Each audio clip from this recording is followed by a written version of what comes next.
Most people picture ancient Rome as a world carved in stone and held together by laws, armies, and clever governors. That's the version museums prefer and the version schoolbooks repeat. But behind the official stories and beneath the marble, there was another Rome, a hidden Rome, a place where emperors survived not because they were noble or heroic, but because they understood the strange machinery of power that kept the empire running. Here's a thought that might feel unusual at first. The Roman Empire wasn't ruled by men, it was ruled by the unseen forces shaping them. And those forces weren't gentle. When you study the longest ruling emperors, something surprising appears. Augustus, Tiberius, Hadrian, Constantine, Justinian, Basil II, history describes them as patient rulers, wise administrators, or disciplined military minds.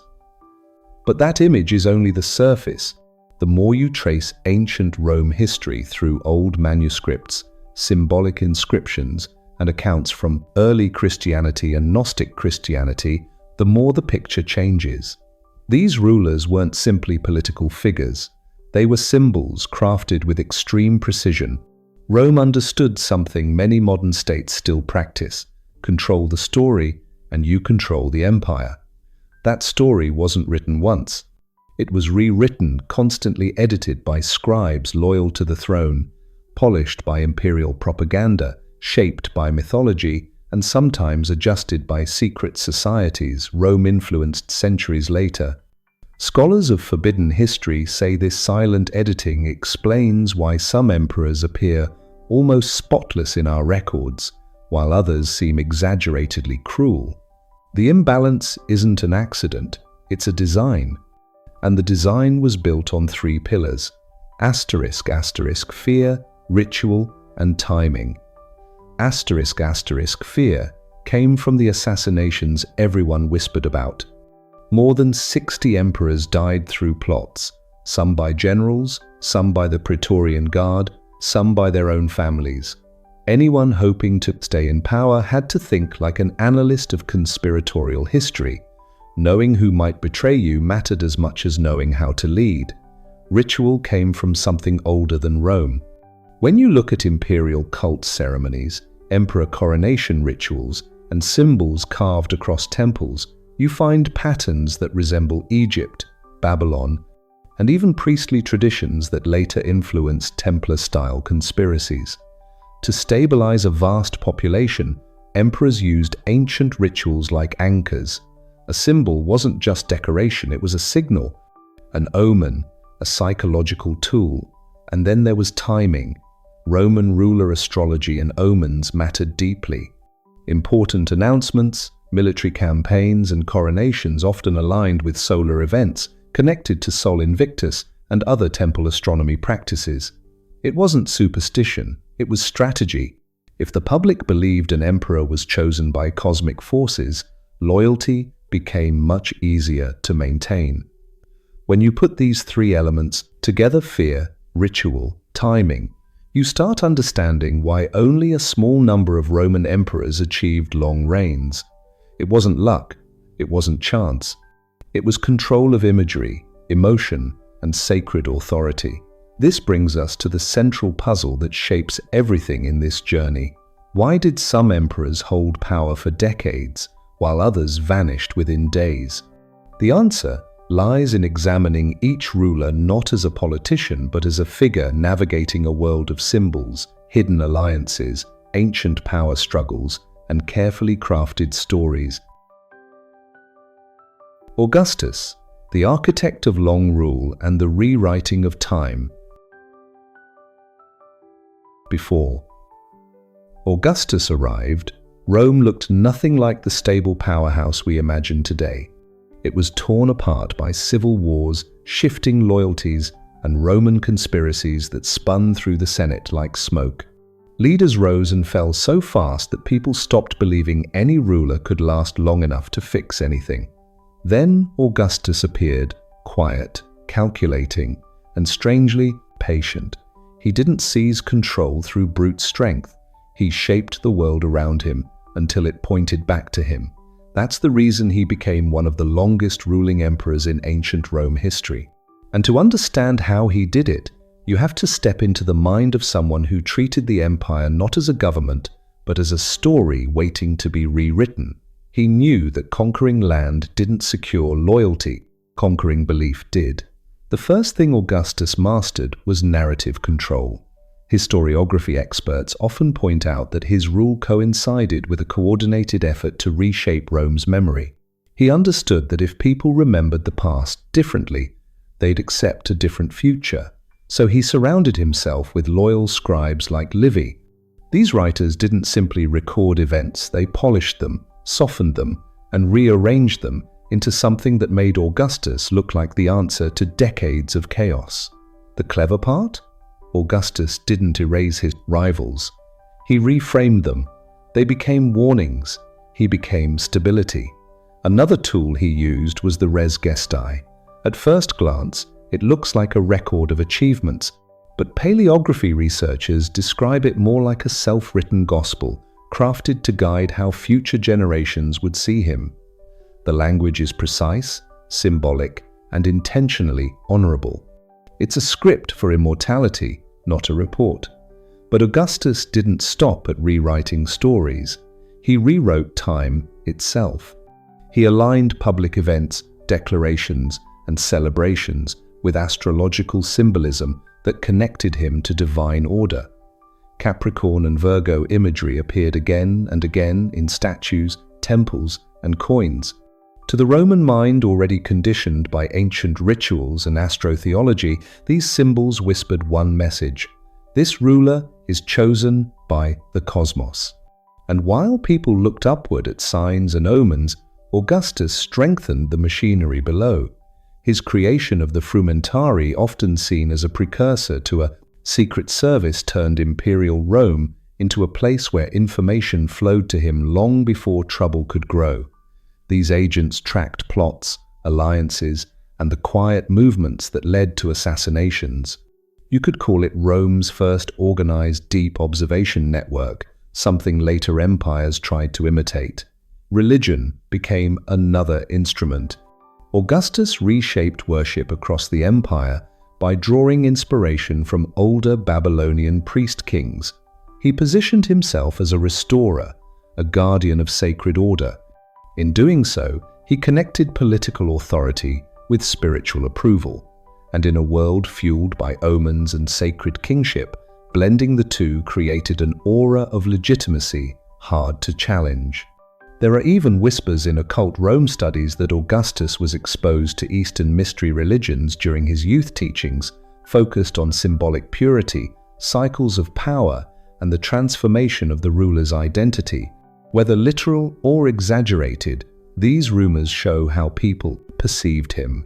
Someone who didn't just rule, but understood the hidden layers beneath rule. By the time Augustus finished shaping Rome, he no longer looked like a man surviving power struggles. He looked like someone who stood above them. His authority felt natural, almost inevitable. And that illusion, crafted through timing, symbols, fear, and storytelling, set the template for every emperor who came after him. Tiberius, the emperor who ruled from the shadows. When Augustus left the world, Rome expected another visible hero to step forward, a leader who would stand in the forum, command the armies, and shape the empire with clear authority. Instead, they got Tiberius, a man who seemed to rule by going missing, a ruler who appeared and disappeared like a ghost in his own palace. And yet, this quiet, almost reluctant emperor remained in power for 23 years.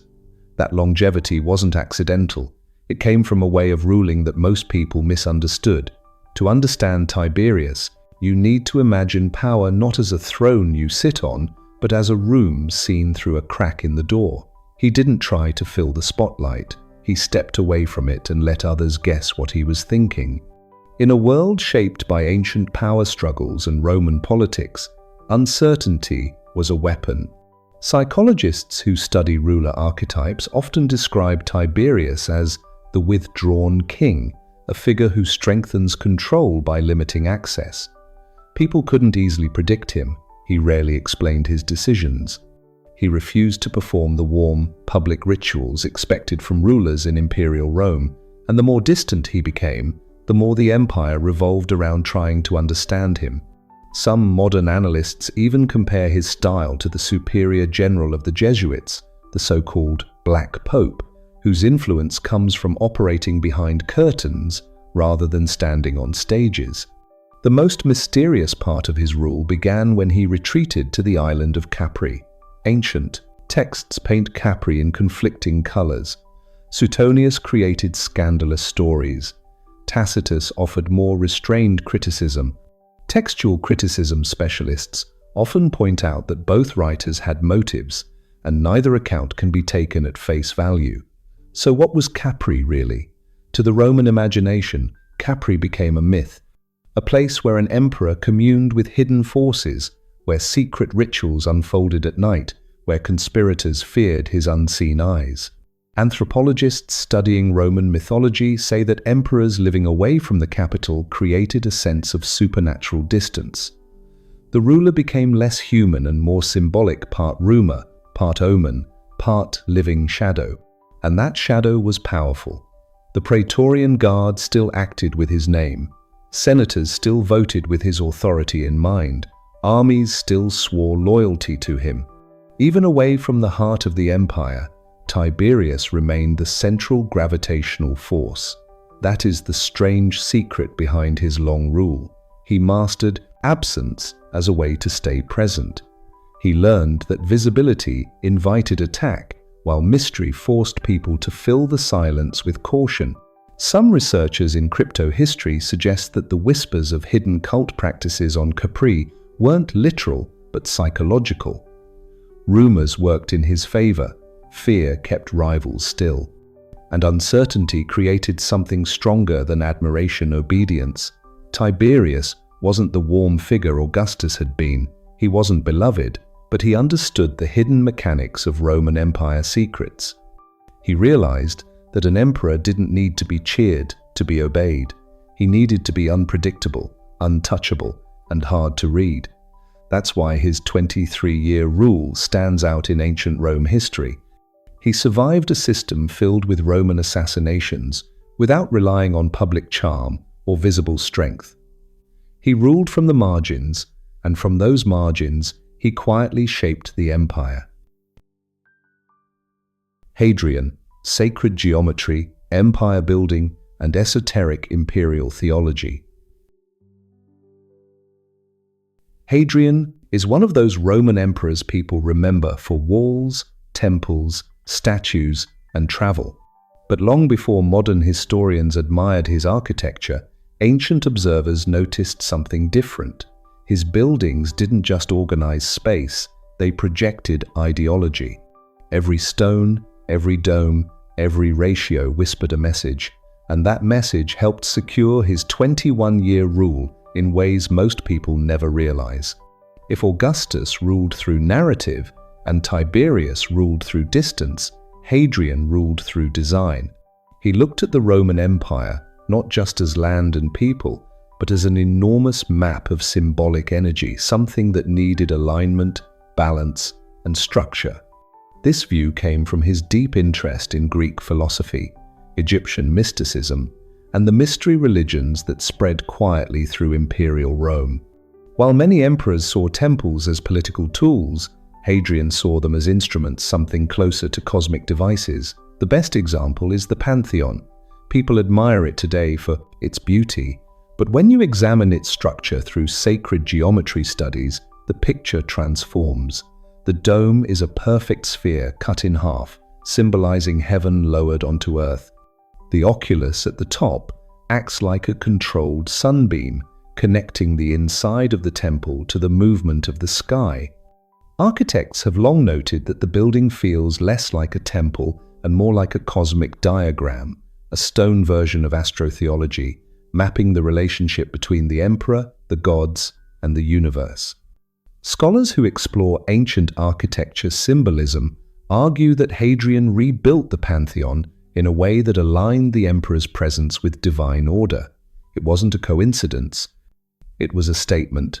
The ruler who understands the cosmos understands power. And Hadrian understood this better than most.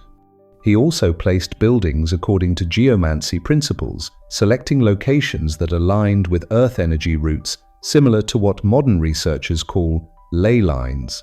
Temples, monuments, and imperial structures created an invisible grid across the empire. Whether or not the system was literally mystical didn't matter. People believed it made the empire stable, which made Hadrian appear essential. His fascination with Egyptian rites added another layer. When he deified Antinous, he wasn't just grieving a companion. He was drawing from Hermetic wisdom, Rosicrucian-like archetypes, and older myths about divine youth, rebirth, and sacrifice. The cult of Antinous spread rapidly because it activated something powerful in the ancient imagination, an emotional connection between ruler, god, and destiny. Some historians call it imperial theology. Others call it symbolic statecraft. Whatever the label, it strengthened Hadrian's rule by giving it spiritual glow.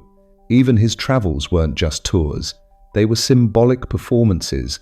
When an emperor appeared in a city, he wasn't just visiting, he was reaffirming cosmic order, renewing the legitimacy of Roman law origins, and linking local gods to imperial cult practice.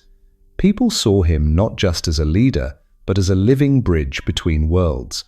Through all this, Hadrian avoided the fate of many rulers caught in Roman assassination plots. His balance of philosophy, architecture, and symbolism softened rivalries and stabilized factions. The empire felt structured under him, measured, aligned, almost ritualistic. That is why his rule lasted as long as it did. Not because he swung swords or dominated politics in loud ways, but because he understood how to anchor power into the physical world. He built his influence into stone. Now we turn to an emperor whose long rule came from doing the opposite, someone who reigned by almost doing nothing at all. Antoninus Pius. Antoninus Pius, the emperor who ruled by doing nothing, and why it worked. When people talk about powerful Roman emperors, Antoninus Pius rarely makes the front of the conversation. He isn't dramatic like Nero, visionary like Augustus, mystical like Hadrian, or transformational like Constantine. Yet he ruled for 23 remarkably stable years, longer than most emperors who fought wars, tore down rivals, or reshaped religion. And here's what's strange. Antoninus achieved longevity not by force, not by spectacle, not by fear, but by appearing almost effortlessly calm. This wasn't weakness, it was strategy. To understand Antoninus, it helps to look at anthropology and how cultures create myths around the just ruler. Across ancient civilizations from Egypt to Tibet to early Christian communities, people trusted leaders who projected stillness. Not the loud warrior king, not the scheming politician, but the steady, unshakable figure who seemed touched by something sacred. Antoninus fit that image perfectly. Instead of reshaping the empire through dramatic reforms, he maintained an atmosphere of quiet consistency. Roman politics at the time was exhausted. After generations of conspiracies, Roman assassinations, and imperial cult theatrics, the population wanted predictability more than spectacle. Antoninus understood this instinctively. His rule offered something the empire had desperately needed: silence. But silence doesn't mean absence. His stillness was active. He strengthened imperial Rome by avoiding unnecessary wars. Instead of chasing glory, he reinforced borders, negotiated with dignity, and used diplomacy in places where past emperors would have used armies. This earned him loyalty from generals and regional governors who were tired of constant campaigns. It also stabilized the economy, something historians often overlook when explaining why his rule lasted so long. There's also a religious layer to his longevity. Comparative religion researchers noticed that Antoninus embraced syncretism, the blending of multiple faiths. He didn't force Roman mythology onto conquered regions. Instead, he respected local gods, merged them with Roman deities, and created a shared spiritual environment. In a world shaped by ancient power struggles, this made people feel seen rather than conquered. Syncretism gave him something rare: unity without force. Several scholars in chronology revisionism also argue that the era of Antoninus might have been polished by later writers to appear even more peaceful than it was. Whether true or exaggerated, what matters is the effect. The story of his calm rule became part of his power. Emperors who followed desperately wished they had his simplicity, and historians frequently refer to his era as a golden age, not because it was perfect, but because it lacked the chaos Rome was famous for. In that sense, Antoninus used the oldest psychological technique in leadership, the power of non-disruption. By not trying to be a heroic figure, he became a stable one. By avoiding dramatic gestures, he avoided dramatic enemies, and by remaining consistent, he quietly stayed in control while others burned themselves out with ambition. His reign also benefited from a symbolic advantage. People felt that divine favor rested on him. When an emperor survives year after year with no major scandals, rebellions, or upheavals, the public sees it as a sign, an omen that cosmic forces approve of his rule. In a world guided by ancient astro symbols, emperor coronation rituals, and belief in sacred kingship, this perception became a protective shield. Antoninus Pius didn't have Hadrian's architectural magic or Augustus's mastery of narrative, but he had something equally powerful: steadiness. He let the empire breathe, and the empire rewarded him with longevity. Constantine, the Christian sorcerer king who rewrote reality. Constantine's name often appears in religious discussions, political debates, and church history. But the version most people know, the warrior who saw a sign, won a battle, and embraced Christianity, is only a fraction of the real story. When you study Constantine through ancient Rome, history, esoteric history, manuscript studies, and early Christianity, he emerges not just as a political figure, but as a ruler who understood something far more powerful: the ability to reshape belief itself. If Augustus mastered narrative and Hadrian mastered architecture, Constantine mastered reality. When he rose to power, the Roman Empire was fractured spiritually, politically, and militarily. People were turning toward new gods, old gods, forbidden history, and hopeful prophecies. Mystery religions were spreading quietly. Gnostic Christianity was gaining ground. Mithraism dominated army culture. It was a swirling mix of ancient power struggles, and Constantine stepped into this storm with one clear advantage. He knew symbols could win wars long before armies did. The famous Chi sign is usually described as a Christian symbol, but researchers in astrotheology and symbolism studies point out something fascinating. The Chi also resembles older solar marks connected to Sol Invictus, a cult deeply rooted in Roman mythology and imperial destiny omens. Constantine didn't choose the symbol because it was simple. He chose it because it spoke multiple languages at once. To Christians, it was divine. To sun worshippers, it represented cosmic power. To the army, it felt like an omen of victory. One symbol, many interpretations. That was his genius. Constantine's coronation and military victories often aligned with solar events, equinoxes, and celestial patterns used in temple astronomy. Even if he wasn't calculating every moment with astrological precision, the public believed he was chosen by the heavens. And belief is more powerful than accuracy. Once he secured the throne, he went after something deeper: control of history itself. The moment he began ordering bishops, summoning councils, and guiding doctrine, he was shaping the future in ways that went far beyond politics. Gnostic gospels were sidelined, certain texts were preserved, Others were quietly removed. Manuscript scriptorium experts note that Constantine's scribes didn't need to burn every scroll, they only needed to decide which ones were copied. Survival became the measure of truth. That is the subtlety behind Constantine's power. If you control which stories get retold, you control which stories become sacred. This wasn't an accident. It was a strategy that blended statecraft with spiritual engineering. Some scholars describe it as the birth of a new imperial church order, a structure that resembled earlier priest-king systems in Egypt and Babylon, but wrapped in Christian vocabulary. Constantine's reign lasted 31 years because he didn't just win battles. He rewired the empire's spiritual operating system. He united diverse groups by giving them a single narrative to follow. And by doing so, he turned himself into the axis around which imperial Rome and later the Byzantine Empire rotated. Political opponents could challenge a ruler. Armies could challenge a general. But who could challenge someone who shaped the meaning of heaven? That's the secret behind Constantine's longevity. He won not only the empire, but the imagination of the empire. The Severans, bloodlines, astrology, and the hidden matriarchs. When people think of powerful Roman emperors, they usually imagine armored men, stern generals, and voices echoing across marble halls.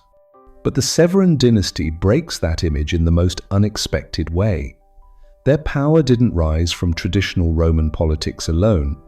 It rose from bloodlines, omens, priestly lineage, and the influence of women whose authority operated quietly yet decisively behind the throne. At first glance, the Severans look like another line of rulers navigating ancient power struggles. But once you look closer, their story resembles a blend of Eastern mysticism, imperial cult symbolism, and what conspiracy researchers call hidden governance. The public saw emperors.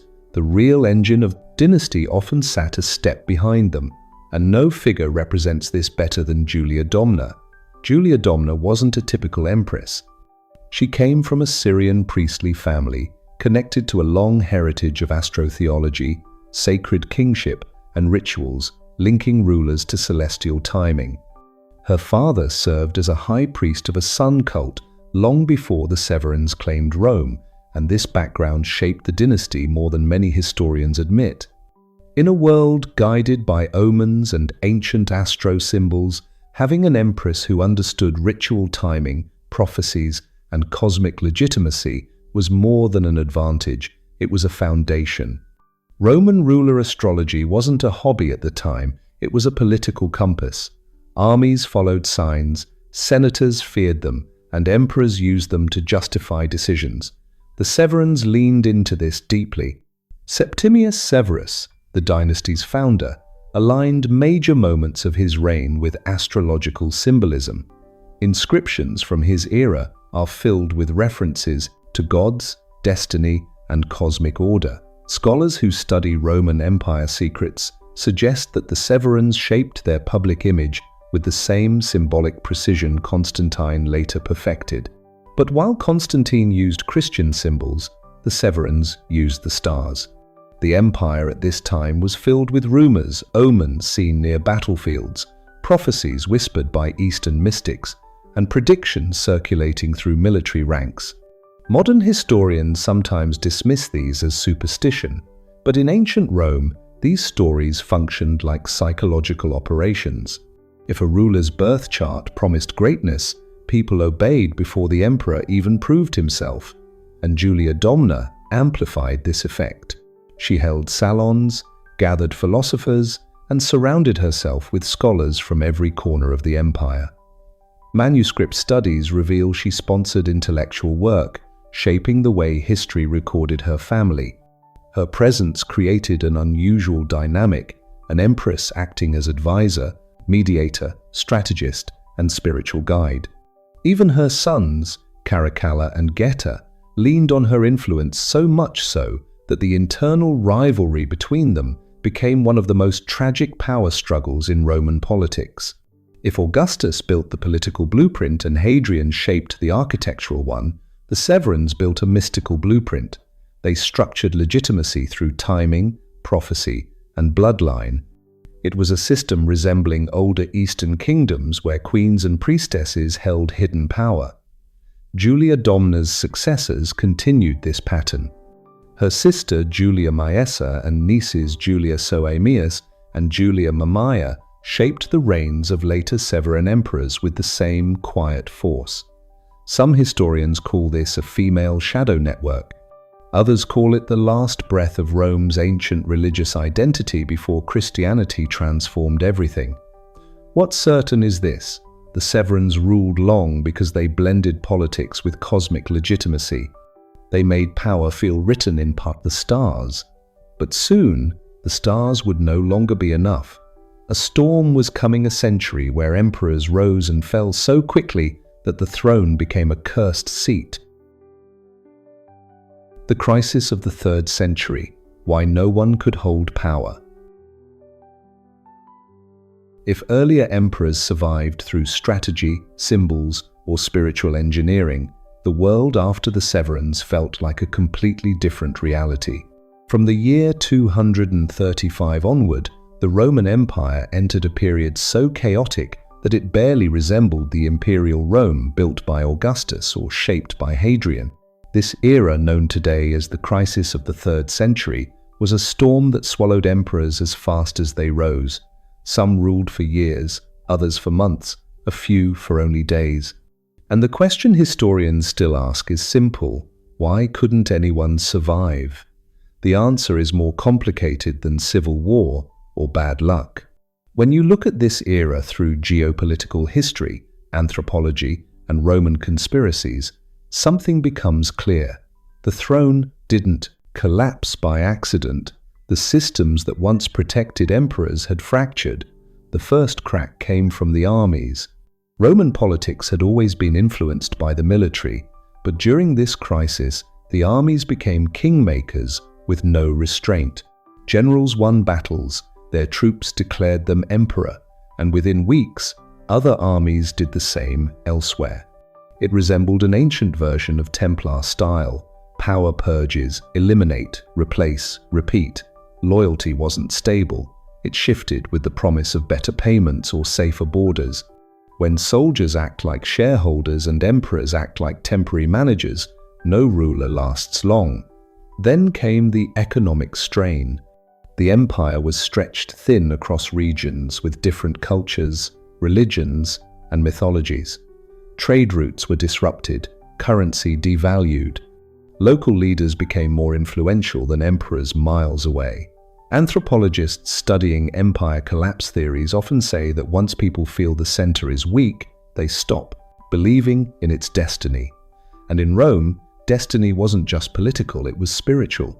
When omens turned bad and victories faded, people saw it as a sign the gods had withdrawn support. But the biggest problem was psychological. For centuries, Rome had survived by projecting a powerful story, that the emperor was chosen, inevitable, and protected by sacred kingship.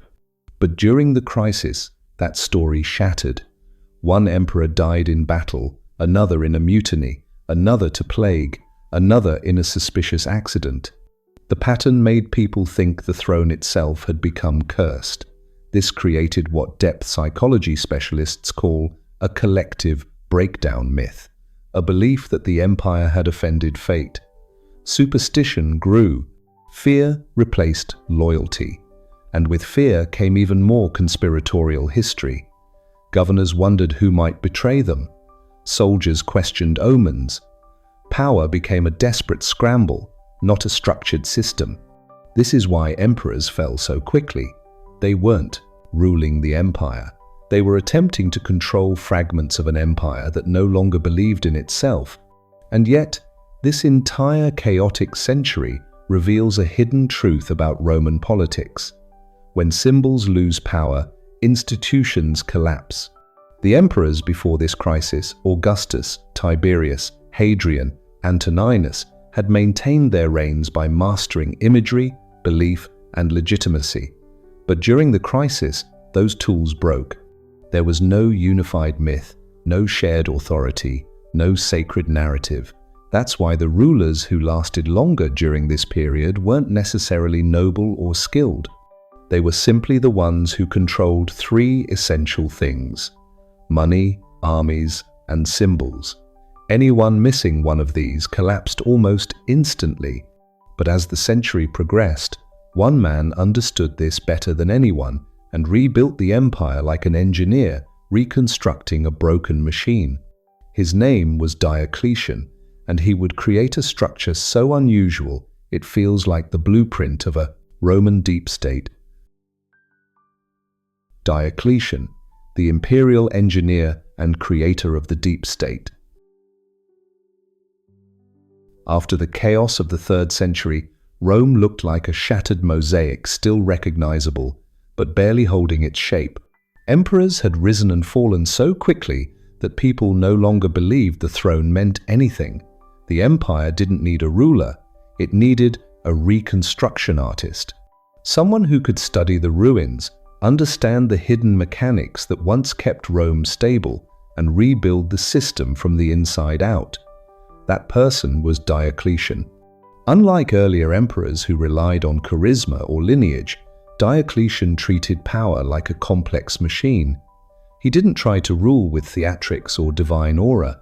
Instead, he analyzed the empire with cold precision, almost like an engineer studying a malfunctioning structure. And this perspective helped him accomplish something nearly impossible. He made Rome governable again.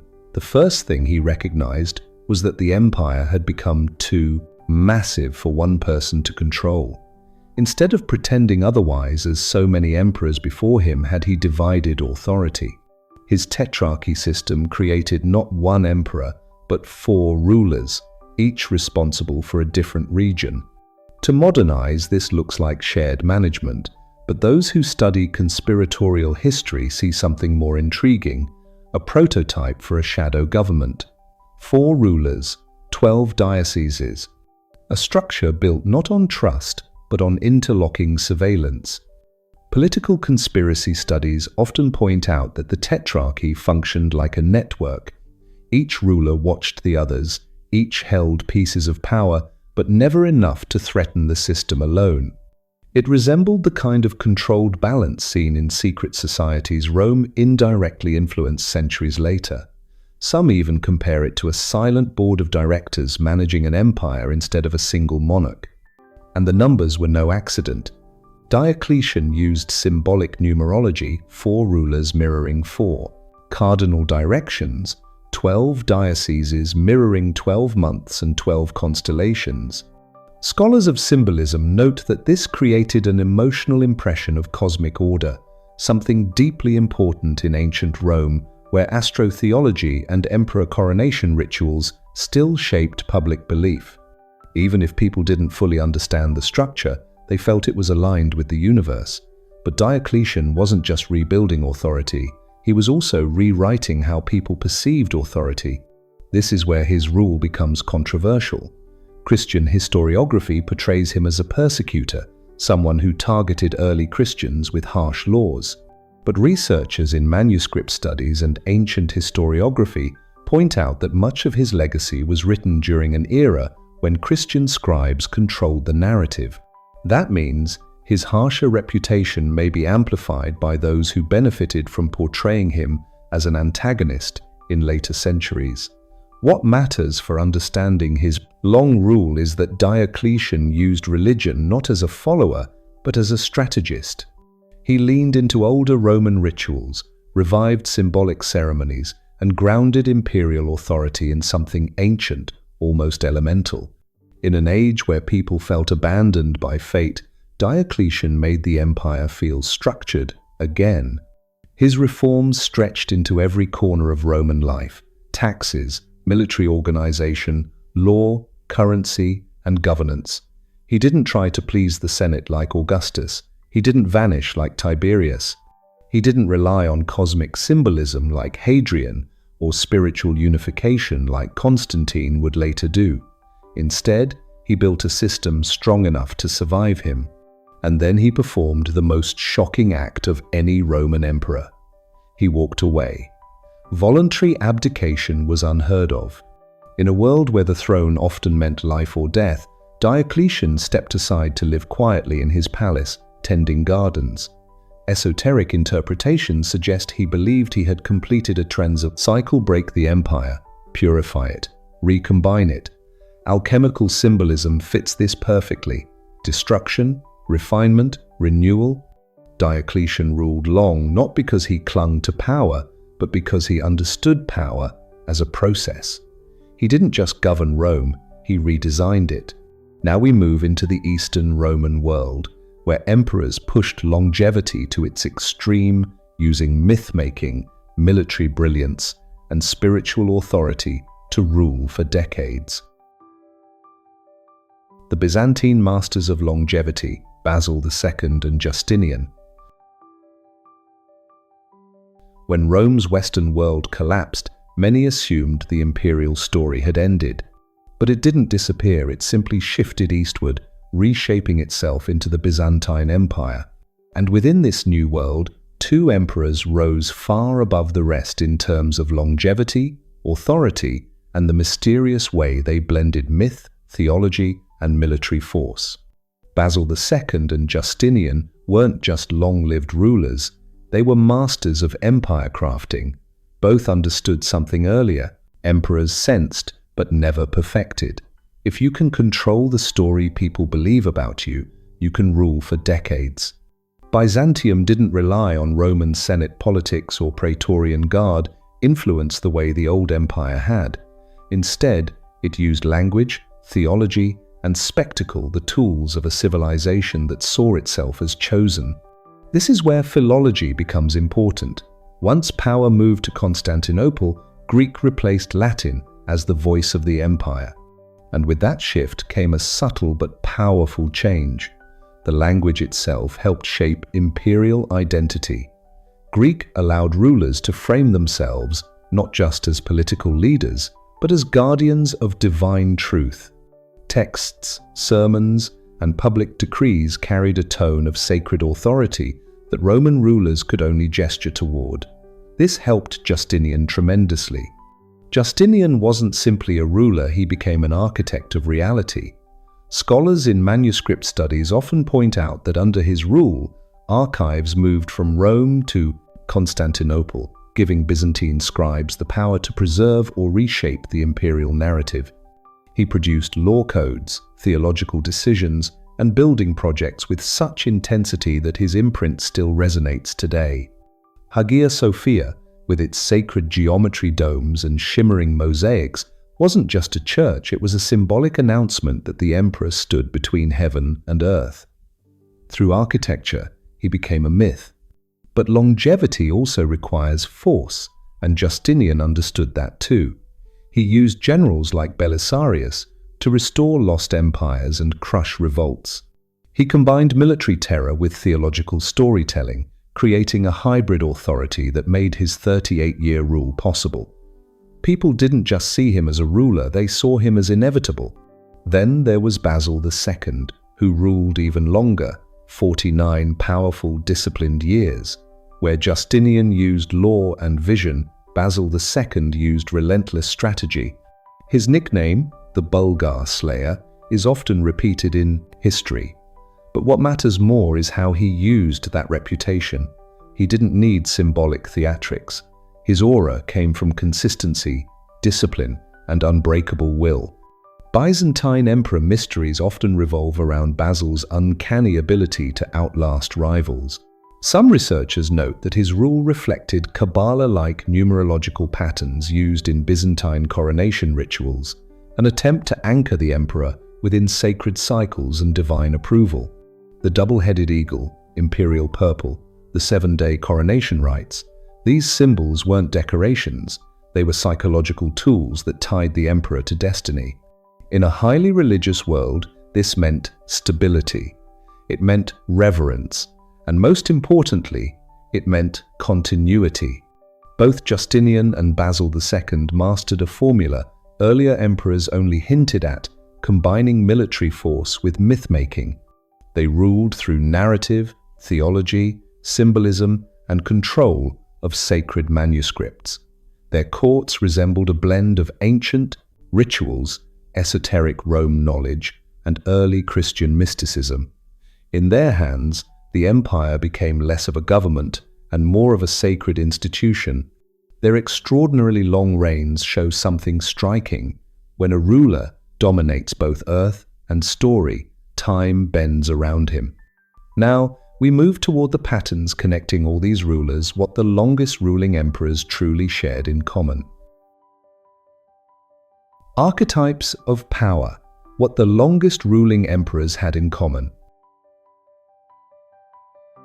After moving through centuries of Roman emperors from Augustus and Tiberius to Hadrian, the Severans, Constantine, Diocletian, Justinian, and Basil II, a pattern begins to form.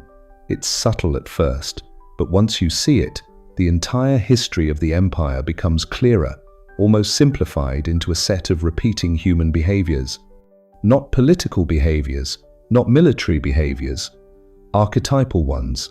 Psychology calls these patterns the archetypes of power: the king, the trickster, the magician, and the warrior. And longest ruling emperors didn't embody just one of these figures. They understood how to move between them. The king archetype gave them legitimacy. People saw them as stabilizers, protectors, or chosen figures touched by sacred kingship. Augustus used narrative, Antoninus used steadiness, Basil II used discipline. Their strength came from their ability to appear inevitable. The magician archetype gave them control over perception. This is where symbolism, studies, astrotheology, and esoteric history enter the picture.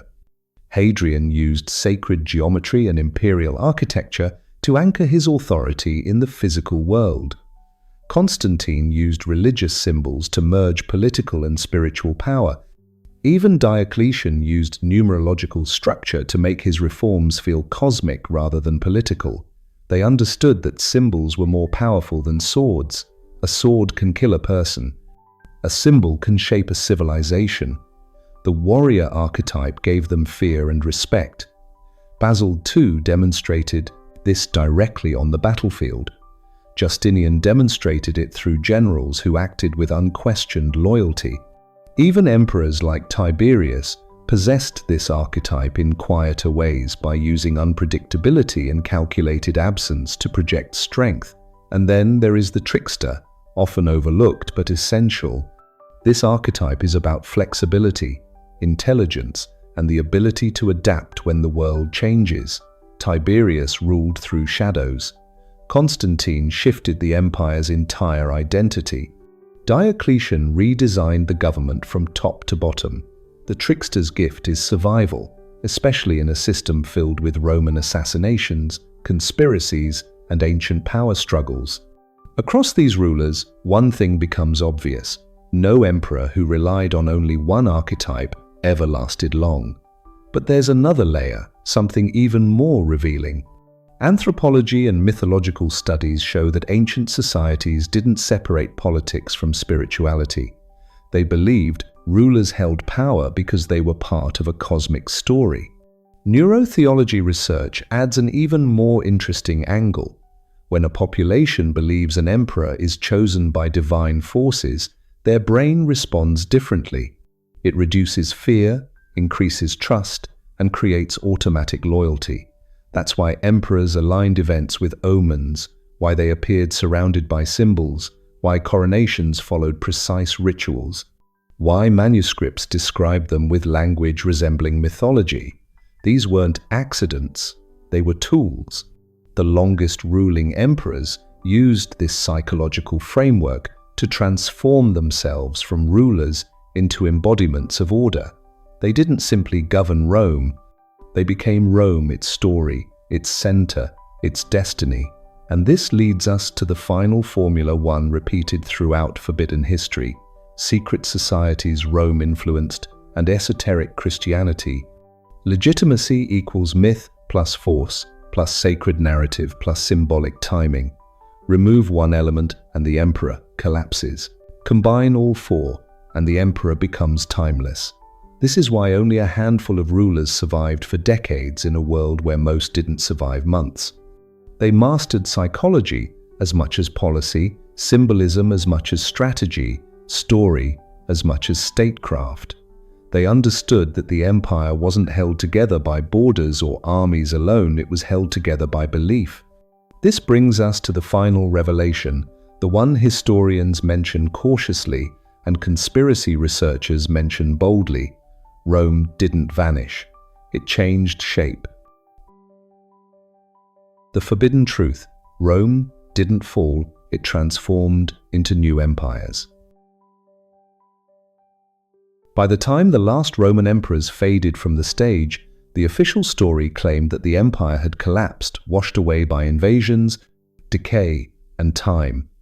But when you look closely through crypto history, secret society studies, comparative religion, and the quiet trail of symbols that survived, the picture feels different. The empire didn't vanish. It shifted. It changed. Locations, languages, and clothing. But the core idea, the system of power, built on myth, ritual, and narrative, lived on. What if Rome's most enduring achievement wasn't its roads, its legions, or its laws, but its ability to shape belief systems that continued long after the last emperor wore a crown? Start with the Vatican.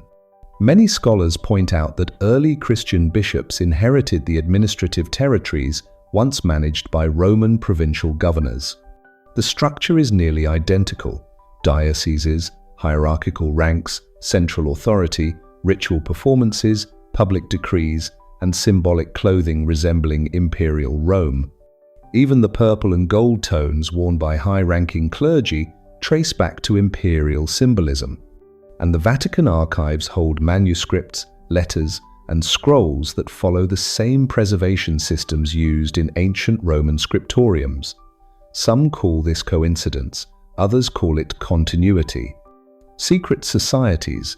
Rome indirectly influenced Freemasons, Rosicrucians, and even chivalric orders rooted in medieval history use symbols that mirror ancient Roman insignia, sacred geometry patterns, and astrotheology concepts tied to Sol Invictus. Their ceremonies echo older imperial cult rituals, reorganized into new forms. It's as if pieces of Roman identity were redistributed into various groups rather than destroyed. Legal systems across Europe carry Roman law origins. Architectural designs follow Roman proportions. Coronation rites hold fragments of ancient emperor coronation rituals. Even tales of hidden bloodline legitimacy echo myths once tied to Julius Caesar and Augustus. The empire didn't fall, it scattered its seeds. When Constantinople became the new center of power, Byzantine emperors continued Roman imperial ideology under a Christian vocabulary. When Constantinople eventually fell, Eastern Orthodox symbolism carried Roman imperial imagery into new lands. Even the double-headed eagle, one of the strongest imperial symbols, appears in nations that existed long after Rome's supposed end. Anthropologists studying myth transformation say civilizations often survive not through armies but through stories that migrate into new cultures. Rome mastered this process. It embedded itself into rituals, languages, religious traditions, and political structures that lasted for centuries. And this is where the most controversial question emerges. Did Rome actually collapse, or did it simply shift its identity so completely that people forgot its original face? Look at the timelines. Look at the symbols. Look at the institutions that rose shortly after. The resemblance isn't vague, it's direct. Historiography often softens this by saying the legacy of Rome lived on. But legacy suggests something passive. What we see instead is active preservation. Roman texts copied in monasteries, Roman legal principles adopted by kings, Roman political theology repackaged inside Christian doctrine, Roman rituals embedded into coronation rites used for more than 1,000 years. When you trace them all together, a deeper realization appears. Empires don't die from outside attacks. They die when their stories are forgotten. And Rome's story was never forgotten. It was rewritten. That is the forbidden truth behind the longest ruling emperors.